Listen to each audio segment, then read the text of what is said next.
Il vous garde sous le coude, dites-lui ça. Bonjour à vous mesdames, j'espère que vous allez bien. Dans la vidéo d'aujourd'hui, je vais répondre à une question qui m'a été posée et qui a été traversée par une cliente et qui peut vous arriver à vous aussi. Qu'est-ce qu'on fait et qu'est-ce qu'on dit à un homme quand on voit bien qu'il est en train de nous garder sous le coude et que quelque part il n'est pas vraiment honnête avec nous? C'est-à-dire qu'il nous dit qu'il veut du sérieux, mais à côté il est toujours sur les sites de rencontres ou finalement il répond pas et il a un comportement qui est incohérent. Comment est-ce qu'on fait dans ces cas-là? Si vous ne me connaissez pas, je me présente, je m'appelle Chloé Mercart, je suis coach de vie certifiée, maître praticienne en programmation neurolinguistique et en hypnose ericksonienne.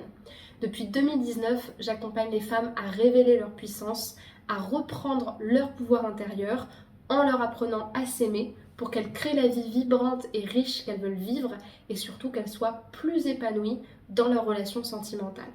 Si vous n'êtes pas encore abonné à la chaîne YouTube ou au podcast, faites-le maintenant en cliquant sur le bouton s'abonner en bas à droite et en activant la cloche des notifications pour recevoir tous les épisodes le soir de la semaine.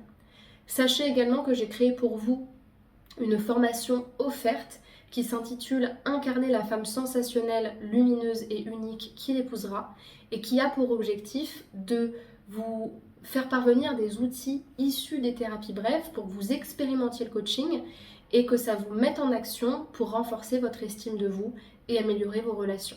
Donc pour télécharger la formation, cliquez sur le deuxième lien en description de cette vidéo, remplissez le formulaire et vous la recevrez directement par mail. Comme je vous le disais en introduction, récemment, j'ai eu le cas d'une cliente qui avait rencontré un homme qui lui plaisait, avec qui il y a eu un rapprochement. Dans ses mots, dans les premiers temps, la personne était rassurante. Elle lui disait qu'elle était intéressée, qu'elle voulait rester en contact, qu'elle voulait continuer à apprendre à la connaître et à la voir.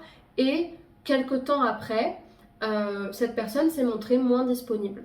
Elle a commencé par dire que finalement, en ce moment, elle vivait des moments assez difficiles où elle avait la tête ailleurs, ce qui est compréhensible en soi.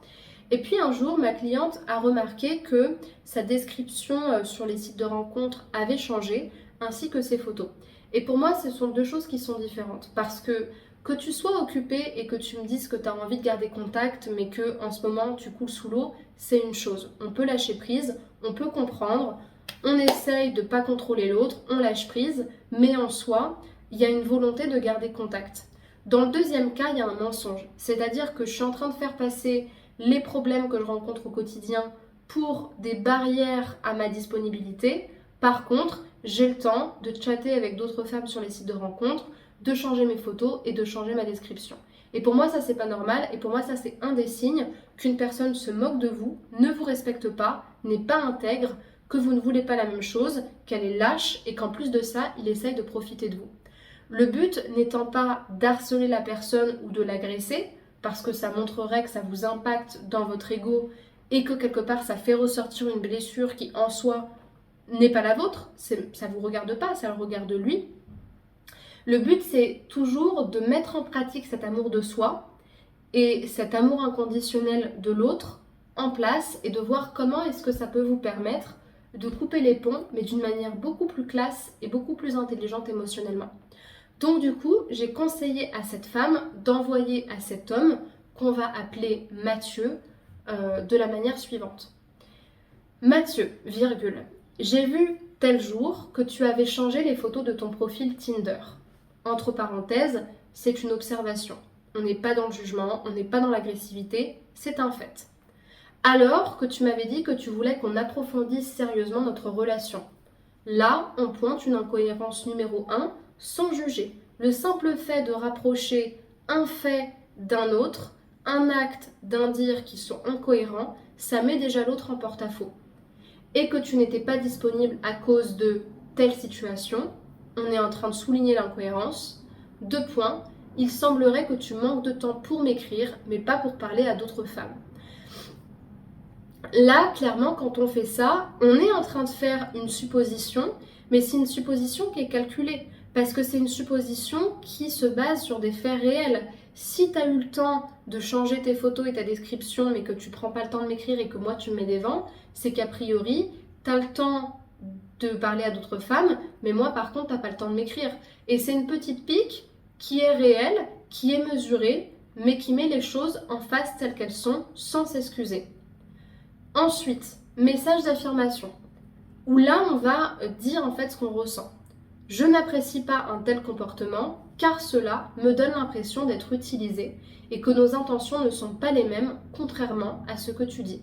Là, on est vraiment totalement dans la communication non violente. Le livre de la communication non violente, c'est Les mots sont des fenêtres ou parfois ce sont des murs de Marshall Rosenberg. C'est-à-dire que là, on a fait la distinction entre les faits et le ressenti et on ose dire à l'autre en confiance et en sincérité, bah quand tu fais ça, moi ça me donne l'impression d'être utilisé.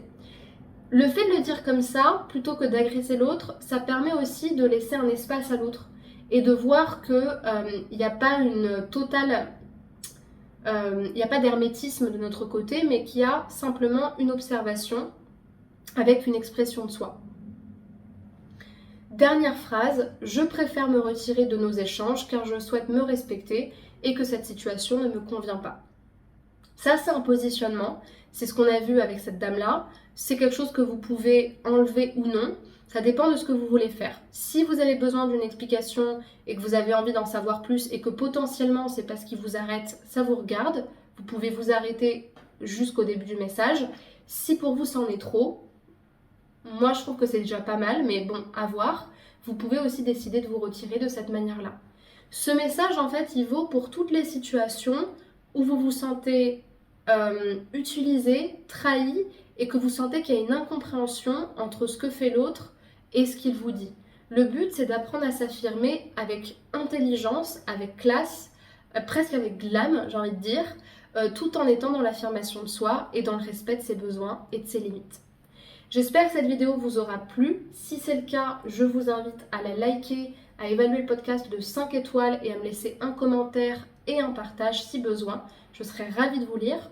Et si vous avez besoin d'analyser une situation avec moi en séance de coaching, c'est tout à fait possible. Sur 1 ou 2 séances, ce sera largement suffisant pour analyser une situation et pour que je vous donne des conseils sur comment la gérer. Pour ce faire, cliquez sur le premier lien dans la description de cette vidéo. Vous allez tomber sur la page de présentation de mes coachings et chaque bouton de cette page vous enverra vers la réservation d'un appel offert de 15 minutes pour prendre contact, définir la problématique, l'objectif, que je vous explique mon cadre de travail et qu'on planifie une première séance d'1h30 pour travailler ensemble. Si vous souhaitez plutôt travailler sur une formation pour sortir de la dépendance affective, avoir la bonne posture en amour et renforcer l'estime de soi, je vous conseille de regarder le programme Confiante, indépendante et envoûtante, dont le lien de présentation est en description. Et enfin, si vous préférez travailler sur des petits programmes, c'est-à-dire des programmes très accessibles et ciblés sur des thématiques précises, comme par exemple les relations hommes-femmes, quelle posture est-ce qu'on prend. C'est une formation qui est en séminaire audio qui dure quelques heures et qui coûte 44 €. Tout ça, pareil, c'est dans la description qu'il faut regarder. Rejoignez-moi sur les sites de rencontres. Rejoignez-moi sur les plateformes de réseaux sociaux, TikTok, Instagram, Facebook, Spotify, pour soutenir la communauté S'aimer Plus, regarder le contenu qui tombe tous les jours sur ces réseaux et m'écrire en privé si vous avez envie qu'on discute ensemble. Je suis très réactive. Prenez soin de vous, aimez-vous plus et à bientôt pour une prochaine vidéo. Au revoir.